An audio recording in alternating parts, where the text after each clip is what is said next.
todo-todo na talaga to para sa atin dahil nagsimula na nga ang taping para sa upcoming kapatid serye na The Good Doctor starring Inigo Pascual.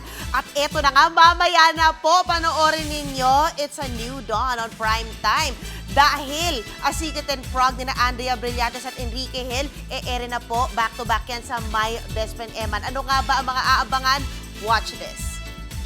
The Good Doctor is officially in production. In character na nga as Dong si Inigo Pascual na siyang bida sa highly anticipated kapatid show.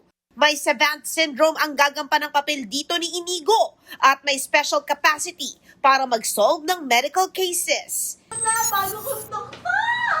Una kay eksena ni Inigo sa first day ng taping ang kanyang mentor sa The Good Doctor na si Ryan Agoncillo, who will be playing Doc Joma.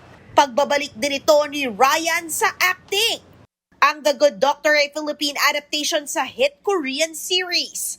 Also starring Janela Salvador, Jelly de Belen, Gabi Padilla, James Blanco, Maylene Dizon, McCoy Dubs, Tony Labrusca, Dylan Minor, at marami pang iba. Abangan ito soon sa TV5.